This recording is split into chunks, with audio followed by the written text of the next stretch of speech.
सार संग्रह के YouTube प्लेटफॉर्म पर आप सभी का स्वागत है। कैसे हैं बच्चों? आप स्वस्थ होंगे, मस्त होंगे और जबरदस्त होंगे। मैं पीएस सर और आज के टॉपिक पर हम बात करेंगे वन नेशन वन इलेक्शन प्रस्ताव को कैबिनेट की मंजूरी मिल गई है। यह टॉपिक इतना महत्वपूर्ण है क्योंकि यह पिछले कुछ सालों से आम पब्लिक के द्वारा ये चर्चा किया जा रहा था कि वन नेशन वन इलेक्शन कब लागू होने वाला है। एक देश एक चुनाव का यह प्रस्ताव की मंजूरी कैबिनेट के तरफ से मिल गया है और यह यहाँ से किसी भी कॉम्पिटिटिव एग्जाम को देने जा रहे हैं उसमें आपको यहाँ से एक या दो क्वेश्चंस हमेशा पूछा जाएगा।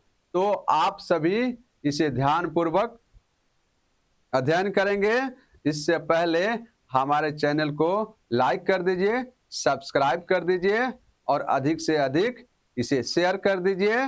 तो यह आपके लिए बहुत ही महत्वपूर्ण होने वाला है। वन नेशन वन इलेक्शन का प्रस्ताव कैबिनेट सरकार के द्वारा दे दिया गया है। यह सिंबल भी आप दे सकते हैं वन नेशन वन इलेक्शन का।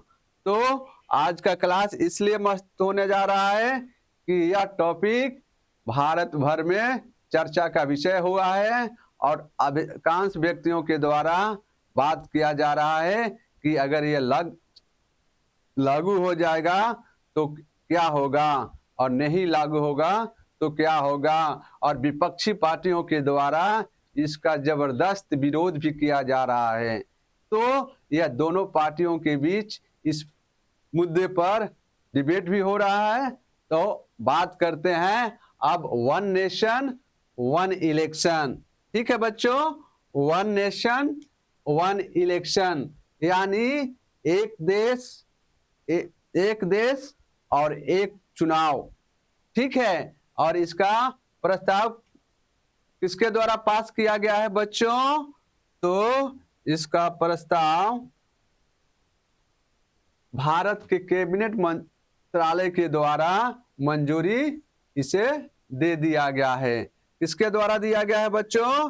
तो यह कैबिनेट मंत्रालय के द्वारा वन नेशन वन इलेक्शन के प्रस्ताव को मंजूरी कर दिया गया है और इसे संसद के अगले शीतकालीन सत्र में इसे भारतीय जनता पार्टी के द्वारा पेश किया जाने वाला है। ठीक है, ये किस सत्र में पेश किया जाएगा बच्चों? तो यह शीतकालीन सत्र आने वाला है जो दिसंबर महीने में, उसमें इसको पेश किया जाएगा। इसके पहले भारतीय प्रधानमंत्री नरेंद्र मोदी के द्वारा 2014 में ही 2014 के इलेक्शन चुनाव में ही इनके द्वारा घोषणा किया गया था कि हम वन नेशन वन इलेक्शन को जरूर लागू करेंगे, परंतु भारतीय प्रधानमंत्री के द्वारा फर्स्ट टर्म सेकेंड टर्म भी निकल गया, इसे लागू नहीं कर पाए थे। परंतु यह तीसरा चांस है, यह तीसरे टर्म में इस विधेयक को लेकर आए हुए हैं। अब देखते हैं कि लोकसभा और राज्यसभा में यह बिल पास हो रहा है कि नहीं होगा और क्या क्या शंकाएं हैं और इसके क्या फायदे हैं, इसके बारे में हम विस्तृत रूप से बात करेंगे। तो आप इसे क्लास को शेयर कर दीजिए, लाइक कर दीजिए और कमेंट कर दीजिए, जो आपके लिए बहुत ही महत्वपूर्ण है। तो अब बात करते हैं कि कोई भी विधेयक या बिल जब संसद में पेश किया जाता है उसे एक कानूनी प्रक्रिया के द्वारा गुजरना होता है। वह कानूनी प्रक्रिया क्या है बच्चों? तो कोई भी विधेयक को हम राज्यसभा से पास करा सकते हैं या लोकसभा या किसी भी सदन से पहले हमें पास कराना होता है। तो हम बात करते हैं लोकसभा से ही। तो लोकसभा में इस विधेयक को भेजा जाएगा और वहां पास करवाया जाएगा। तो लोकसभा में पास कराने के लिए हमें कितने बहुमत की आवश्यकता है बच्चों? तो लोकसभा में हमें पास कराने के लिए हमें 362 मतों की आवश्यकता है। 362 मतों की आवश्यकता है, जो हमारे भारतीय सांसद जो जीत के आए हुए हैं वो अपना मत देंगे, और यह किस पार्टी को मत देंगे यह देखना होगा। लोकसभा के लिए भारतीय जनता पार्टी को 362 बहुमत की जरूरत है, और 362 बहुमत से या अधिक ध्वनि मत से यह पास हो गया तो यह बिल यह आपको राज्यसभा के लिए भेजा जाएगा। और किसी भी बिल या विधेयक को पास कराने के लिए कितना चाहिए बच्चों? तो 2/3 मत की आवश्यकता पड़ती है। 2/3 बहुमत की आवश्यकता पड़ती है, जो हमें लाना होगा। और यह लोकसभा में 362 मतों की आवश्यकता होती है। अगर वही हम बात करें कि लोकसभा की सीट की संख्या कितनी है बच्चों, तो इसकी संख्या 543 है। ठीक है, और इसमें 543 में से ही हमें 362 मतों की आवश्यकता है। तो ठीक है, यहाँ लोकसभा से तो पास हो जाएगा, परंतु अब फिर इसे राज्यसभा से भी पास कराना होगा। तो राज्यसभा में सदस्यों की संख्या कितनी है बच्चों? तो राज्यसभा में 250 सदस्य हैं, और 250 में से कितने मतों की आवश्यकता है बच्चों? तो 250 में से हमें 163 मत लाने की आवश्यकता है, और 163 मत से हमें बहुमत प्राप्त करना होगा, तभी हम राज्यसभा में इसे पास कर सकते हैं। और जब राज्यसभा और लोकसभा से पास हो जाता है तो तीसरा क्या है बच्चों? तो तीसरा है राष्ट्रपति। कोई भी बिल यह 2 सदनों में जाता है। पहला है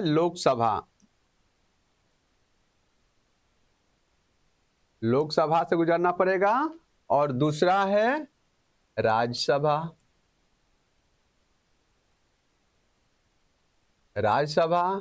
और लोकसभा में 543 सीट है, और राज्यसभा में 250 है।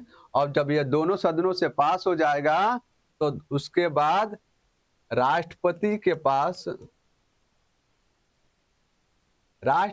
पास हस्ताक्षर करने के लिए इसे भेजा जाता है। और जब राष्ट्रपति से हस्ताक्षर कर देता है तो यह बिल विधेयक का रूप ले लेता है। उसी तरह वन नेशन वन इलेक्शन का बिल, अब इसे दोनों सदनों से पास कराना होगा।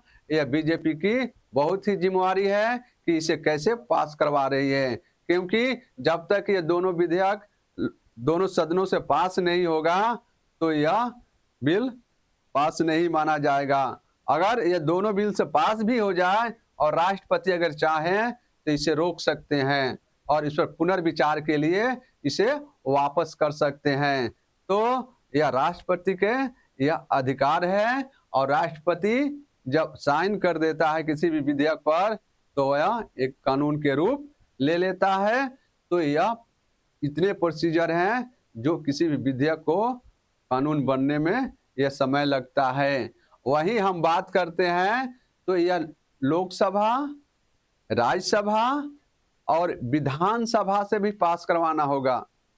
इस विधेयक को 15 राज्यों की विधानसभा का अनुमोदन लेना होगा।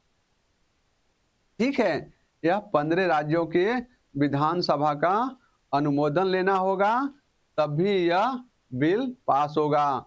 और यह विधानसभा कितने विधानसभा? तो यह 15 विधानसभा से इसे बहुमत अनुमोदन लेना होगा, और उसके बाद यह राष्ट्रपति के पास जाएगा, और राष्ट्रपति हस्ताक्षर करेगा तो यह विधेयक लागू माना जाएगा। तो इसकी इतने प्रक्रियाएं हैं जो आपको समझना जरूरी है। और अगर इस प्रक्रिया में यह बिल सफल होता है, वन नेशन वन इलेक्शन, तो यह पास माना जाएगा। और इसका विपक्षी पार्टियों के द्वारा पुरजोर से विरोध भी किया जा रहा है।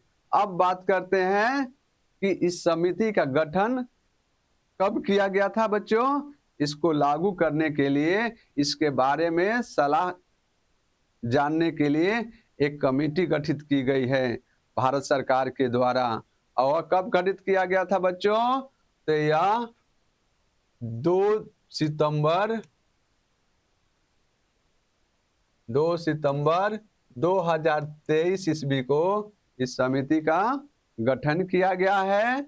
और यह उसके बाद पहली बार 23 सितंबर 2023 को दिल्ली के जोधपुर ऑफिसर हॉस्टल में one nation one election committee की पहली बैठक किया गया है। अगर आपसे पूछा जाए कि इसकी पहली बैठक कब किया गया है, तो 23 सितंबर 2023 को दिल्ली के जोधपुर ऑफिसर हॉस्टल में इसकी पहली बैठक किया गया है। उसमें इसके 8 सदस्यों के द्वारा भाग लिया गया था और इस पर विचार किया गया था।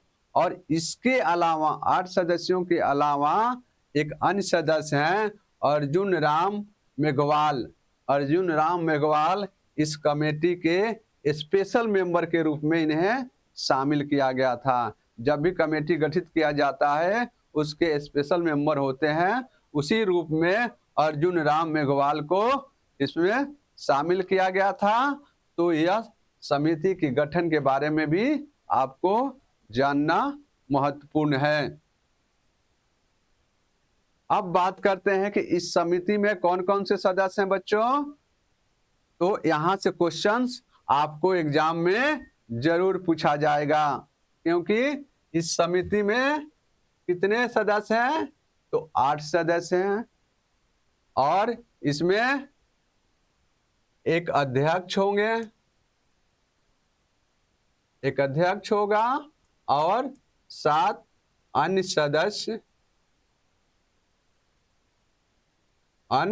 सदस्य होंगे। तो यह आपको जानना बहुत ही महत्वपूर्ण है। अगर हम बात करें कि इस समिति की अध्यक्षता कौन कर रहा है, तो भारतीय पूर्व राष्ट्रपति रामनाथ कोविंद के द्वारा इनको अध्यक्षता की जिम्मेवारी सौंपा गया है। और इस समिति में कौन कौन से अन्य मेंबर हैं, तो एक वरिष्ठ अधिवक्ता के रूप में भी शामिल किया गया है, जो यह हरीश साल्वे हैं, जो एक वरिष्ठ अधिवक्ता हैं। यह हरीश साल्वे जी हैं और एक वरिष्ठ अधिवक्ता हैं जो इस समिति का मेंबर भी हैं। और 3 अन्य राजनेताओं को शामिल किया गया है। यह 3 कौन नेता हैं बच्चों, तो भारत के गृह मंत्री अमित शाह, जो भारतीय जनता पार्टी से संबंध रखते हैं, और दूसरा सदस्य है अधीर रंजन चौधरी। अधीर रंजन चौधरी यह कांग्रेस पार्टी के सदस्य हैं और कांग्रेस पार्टी का नेतृत्व करते हैं। और तीसरा पार्टी कौन है बच्चों, गुलाम नबी आजाद।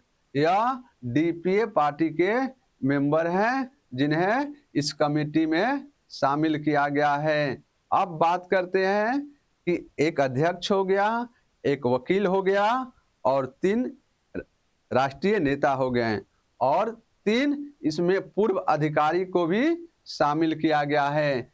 कितने पूर्व अधिकारी को शामिल किया गया है बच्चों, तो इसमें 3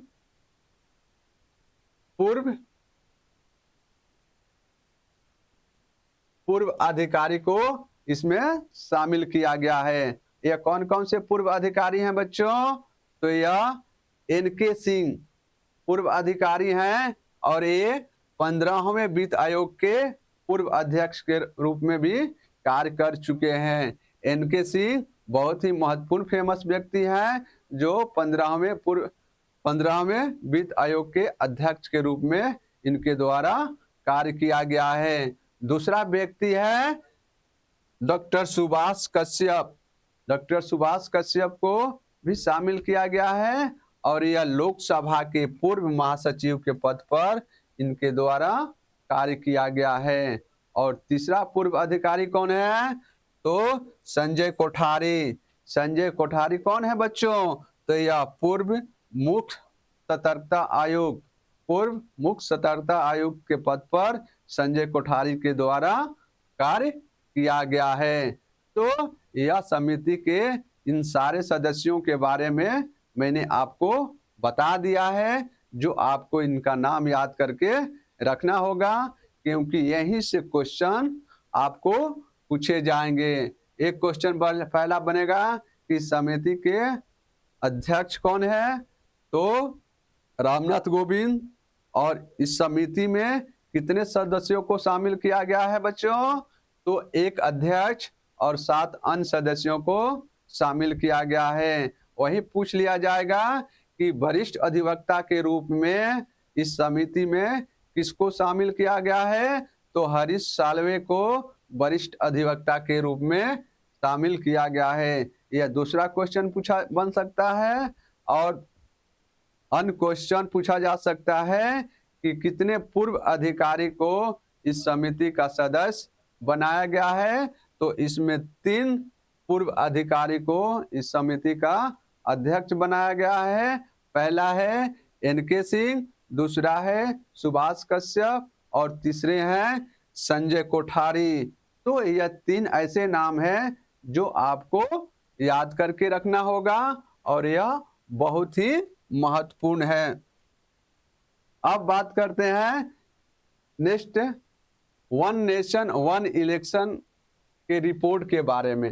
ये तो समिति गठित कर दिया गया, तो यह समिति अब यह अपना कार्य करना शुरू कर देगी। यह सारे डाटा को अध्ययन करेगा और आम पब्लिक से बात करके इसके बारे में जानकारी इकट्ठा की जाएगी कि इसमें क्या खामियां हैं, क्या इसके फायदे हैं। अगर देश में वन नेशन वन इलेक्शन लागू किया जा रहा है तो इससे फायदे भी होने वाले हैं कि नुकसान भी होने वाला है। तो जब भी कोई विधेयक लागू किया जाता है तो इसके 2 पहलू होते हैं। पहला, इसका क्या फायदा है, और दूसरा पहलू है इस विधेयक के लागू होने से हमें क्या नुकसान भी होने वाला है। और तीसरा है कि फ्यूचर में इसका क्या योगदान हो सकता है। यह 3 पहलुओं को देखकर इसको लागू किया जाता है। चाहे किसी भी क्षेत्र में कार्य किया जाता है तो यह 3 मुख्य मुद्दे होते हैं जो आपको समझना होगा। तो कमेटी बन गई और अब इसको रिपोर्ट तैयार करना है।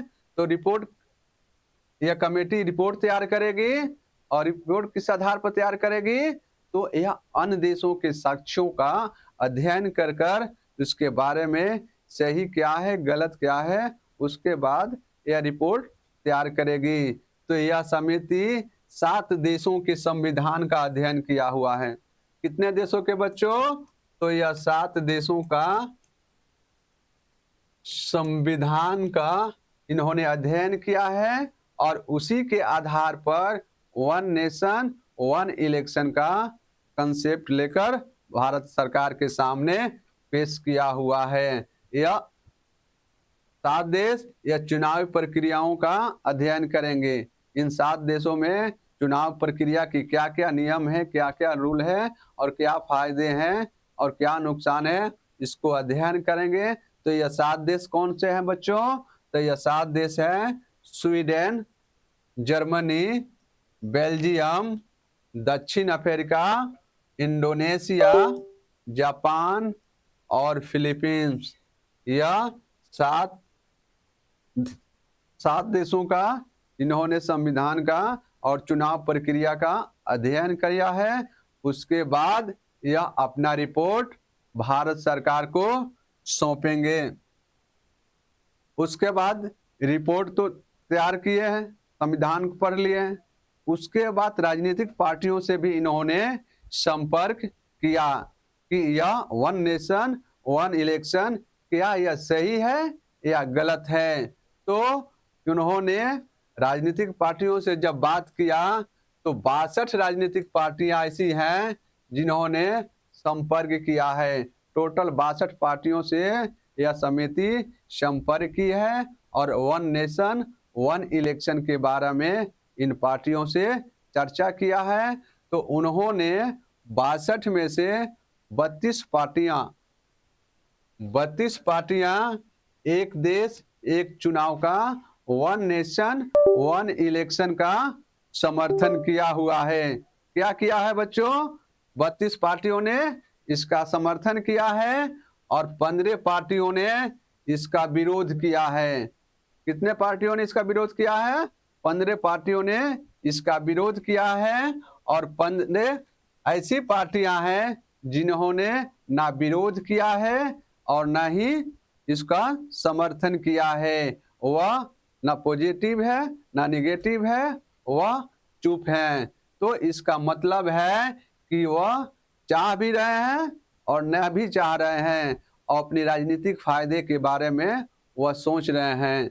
तो यह समिति के बारे में आपको भी जानना जरूरी है कि अन्य पार्टियों का क्या मुख्य उद्देश्य है और क्या यह पार्टियां इसके बारे में क्या लक्ष्य रखती है और क्या इसके बारे में सोचती है। तो इन पार्टियों का भी मुख्य बात उभर कर सामने आ गया है जो ये कमेटी ने इसमें फाइल किया हुआ है। अब बात करते हैं कि यह कमेटी भी गठित हो गई, रिपोर्ट अब तैयार हो गया है और इस रिपोर्ट को अध्यक्ष के द्वारा पूर्व राष्ट्रपति रामनाथ कोविंद के द्वारा यह कब पेश किया गया है बच्चों? तो यह 14 मार्च 2024 को इसका रिपोर्ट पेश किया गया, जो लोकसभा चुनाव से पहले इसे पेश किया गया था, परंतु इस पर अभी कोई चर्चा नहीं किया गया था। ठीक है, और यह राष्ट्रपति मुर्मू को अपनी रिपोर्ट इन्होंने सौंप दिया। किसे सौंप दिया है बच्चों? तो राष्ट्रपति द्रौपदी मुर्मू के इन्होंने द्वारा सौंपा गया है। और यह रिपोर्ट कितने पेज के हैं बच्चों? तो यह 18,626 पेज के पन्नों की यह रिपोर्ट है। वह अपने अध्ययन और जो भी मुख्य मुद्दे हैं उसको इन्होंने शामिल किया है और सरकार के द्वारा 18,626 पेज का अध्ययन किया गया, उसके बारीकी को समझा गया और इसके फायदे क्या हैं और इसके नुकसान क्या है, उस सभी का अध्ययन करने के बाद भारतीय जनता पार्टी की कैबिनेट समिति ने इसका प्रस्ताव का अनुमोदन कर दिया है, प्रस्ताव को पास कर दिया है। और इसके बाद रिपोर्ट में स्टॉक होल्डर्स एक्सपर्ट से चर्चा भी किया गया है, एक्सपर्ट होल्डर हैं उनसे चर्चा किया गया है। उसके बाद इसमें 191 दिन का रिसर्च लगा हुआ है। इस कमेटी के द्वारा 191 दिनों के सर्च किया गया है, रिसर्च किया गया है। उसके बाद यह रिपोर्ट को बनाया गया है और इसे लागू करने की सलाह दिया है। इस कमेटी ने यह सलाह दिया है कि 2029 का जो इलेक्शन होने वाला है उसी में सभी राज्यों का चुनाव कराया जाए। 2019 तक इसको चुनाव कराने की सुझाव दिया गया है। तो यह रिपोर्ट आपको जानना बहुत ही महत्वपूर्ण है। और इस रिपोर्ट में उन्होंने 5 सुझाव भी दिए हुए हैं। यह कौन कौन से 5 सुझाव है बच्चों? तो यह है सभी राज्य विधानसभाओं का कार्यकाल अगले 5 सालों के लिए बढ़ा दिया जाए। जो अभी 24 चल रहा है उसका कार्यकाल बढ़ाकर 29 किया जाए। इसका कार्यकाल 2029 किया जाए और 2029 में ही राज्य का चुनाव हो या लोकसभा का चुनाव हो या नगर पालिका या पंचायत का चुनाव हो, सारे एक साथ होंगे। और क्या होगा बच्चों? और उसी समय आयोजित किया जाएगा। और दूसरा सुझाव है कि अगर इस चुनाव में किसी पार्टी की बहुमत नहीं मिल पाती है, अगर बहुमत मिल जाती है तो सरकार का गठन कर लेगा, अगर बहुमत नहीं मिल पाता है तो वह फिर से उसका चुनाव किया जाएगा, इलेक्शन होगा और उस इलेक्शन में जो पार्टी बहुमत हासिल करके आएगी वह अपना सरकार बनाएगी और इस सिरे से चुनाव कराए जाएंगे और इनका कार्यकाल 5 साल का होगा। जो भी राज्य में या केंद्र सरकार में जो चुनाव होंगे उनका कार्यकाल 5 साल का होगा। नेक्स्ट सुझाव है कि पहले फेज में लोकसभा का चुनाव होना चाहिए। लोकसभा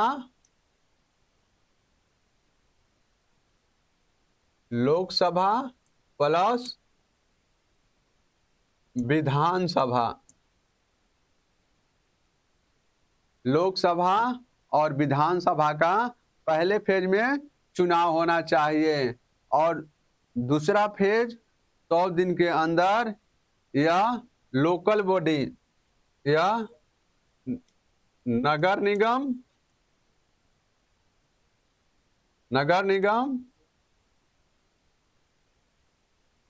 पंचायत चुनाव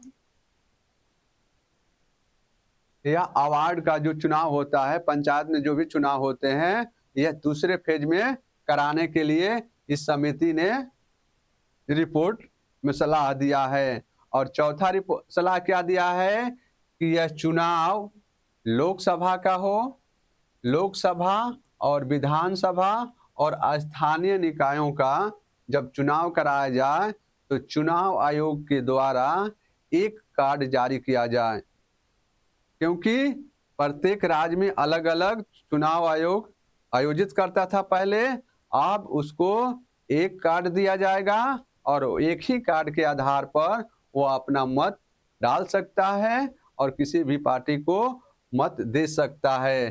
तो यह सलाह दिया गया है कि चुनाव आयोग राज्य अधिकारियों से मिलकर एक लिस्ट तैयार करें, जो उस लिस्ट की सूची के आधार पर वहां के आम पब्लिकों को मत देने के लिए एक कार्ड जारी किया जाएगा, एक पहचान पत्र जारी किया जाएगा और उसी पहचान पत्र के आधार पर वह अपना मत दे सकता है। तो यह चौथा सुझाव चुनाव आयोग से संबंधित है। अब बात करते हैं पांचवें सुझाव के बारे में। तो पांचवा सुझाव यह है कि जब भी सरकार इसकी चुनाव की घोषणा करेगी उसके पहले उपकरणों, जनशक्ति और सुरक्षा बलों की एडवांस सप्लाइंग के बारे में व्यवस्था कर लेनी चाहिए। जब भी कोई कार्य या कोई हमारे समारोह होते हैं तो यह चुनाव होगा, उसके लिए कितने कर्मचारी चाहिए, उसमें कितने ह्यूमन पावर चाहिए और किस किस इंस्ट्रूमेंट की हमें आवश्यकता है, उसे समय चुनाव से पहले इसकी व्यवस्था कर लेनी चाहिए और एक मॉनेटरी सिस्टम गठित करना चाहिए और उस मॉनेटरी सिस्टम के माध्यम से यह पूरे देश में इसे संचालित किया जाएगा और इसी के आधार पर चुनाव का कराया जाएगा। तब यह वन नेशन वन इलेक्शन, यह चुनाव सफल हो सकता है। तो यह वन नेशन वन इलेक्शन के बारे में आपको इतने सारे जानकारी हम बता चुके हैं जो आपके एग्जाम के दृष्टि से बहुत ही महत्वपूर्ण है। अब बात करते हैं आपसे कि अगर यह वन नेशन वन इलेक्शन यानी एक देश एक चुनाव लागू हो जाएगा तो इसके फायदे क्या हैं? इसके फायदे क्या होंगे? तो फायदे यह होंगे कि पहला, संसाधनों की बचत होगा। क्या होगा? संसाधनों की बचत होगा। और दूसरा, विकास और सामाजिक सामंजस्य को बढ़ावा मिलेगा। जो हमारे सामाजिक सामंजस्य है, जो आपसी संबंध है, भाईचारा का संबंध है, उसको बढ़ावा देने के लिए इससे हमें फायदे मिलेंगे। क्योंकि जब भी चुनाव होता है तो आपसी संबंध, भाईचारा खराब हो जाता है, क्योंकि एक ही घर के दो सदस्य अलग अलग पार्टियों का बहुमत मत करते हैं, सपोर्ट करते हैं, जिसके कारण उस घर में वो दो पार्ट में डिवाइड हो जाता है और आपसी संबंध खराब हो जाता है। उसी सामंजस्य को बढ़ावा देने के लिए वन नेशन वन इलेक्शन को लागू किया गया है। और तीसरा फायदा है कि इससे हमारी लोकतांत्रिक ढांचे का नींव मजबूत होगा। इसका क्या फायदा होगा? तो लोकतांत्रिक ढांचे का मजबूत फायदा होगा। और इन फायदों के साथ हमें वन नेशन वन इलेक्शन को जरूर अपनाना चाहिए और इसके लिए सरकार के प्रति अपना बहुमत देकर इसे विजयी बनाइए, जो हमें अन्य संसाधनों और बहुत सारे खर्चों से हमें बचत मिलेगा। जब भी आप चुनाव होता है तो प्रत्येक साल किसी न किसी राज्य या केंद्र सरकार का चुनाव होता है, उसमें भारत सरकार के द्वारा बहुत से संपत्ति का खर्च करना पड़ता है, बहुत से संसाधनों का दोहन करना पड़ता है, ह्यूमन पावर को लगाना पड़ता है और उसके बाद हमें एक परिणाम आता है जो हमारी सरकार का गठन होता है। तो जब भी हम सरकार के गठन की बात करते हैं तो इन संसाधनों से हमें गुजरना होता है और इन प्रक्रिया को अपनाना पड़ता है, जिसके कारण हमारी संसाधन और प्राकृतिक दोहन पर इसका प्रभाव पड़ता है। इसी को बचत करने के लिए भारत सरकार के भारतीय प्रधानमंत्री नरेंद्र मोदी के द्वारा वन नेशन वन इलेक्शन लेकर आए हुए हैं। तो देखते हैं बच्चों कि यह संसद और लोकसभा या राज्यसभा में पास हो जाता है तो यह जरूर यह विधेयक के रूप में बन जाएगा और हमें इसका सपोर्ट भी करना चाहिए, क्योंकि जब यह लागू हो जाएगा तो हमारे लिए भी फायदेमंद है, क्योंकि हमें बार बार चुनाव देना पड़ता है, समय का वेस्ट करना पड़ता है। तो इन सारे प्रक्रियाओं से हमें बचना पड़ेगा और उसी समय को हम कहीं दूसरी जगह यूज करके हम आगे बढ़ सकते हैं। तो यह आपको वन नेशन वन इलेक्शन के बारे में आपको इजी वे में मैंने समझा दिया है। जो इसके जितने भी डायमेंशन है और मुख्य बिंदु हैं वह सारे बिंदुओं पर मैंने विस्तृत रूप से चर्चा कर दिया है, जो आपके एग्जाम की दृष्टि से महत्वपूर्ण है। तो इस सारे क्लास को आप सही ढंग से समझ गए होंगे और इसे अच्छे से आप तैयार कर लीजिएगा, क्योंकि यह एग्जाम में यहाँ से क्वेश्चन जरूर पूछा जाएगा और आपको उसके मुख्य मेंबर कमेटी के कौन अध्यक्ष हैं और कितने अन्य सदस्य हैं और उसके कितने देशों से संविधान को अध्ययन किया गया है और इसके क्या फायदे हैं क्या नुकसान है, जो आपको हम इतने विस्तृत रूप से बता दिए हैं, जो आपको कहीं अन्य चैनल पर नहीं मिलेगा और इतने इजी वे में आपको समझाया गया है। तो यह वीडियो आपके लिए बहुत ही महत्वपूर्ण है। तो मिलते हैं नेक्स्ट सेशन में और तब तक हमारे चैनल को लाइक कर दीजिए, सब्सक्राइब कर दीजिए और अधिक से अधिक इसे शेयर कर दीजिए। तब तक मिलते हैं नेक्स्ट सेशन में। खुश रहिए, मस्त रहिए, पढ़ते रहिए।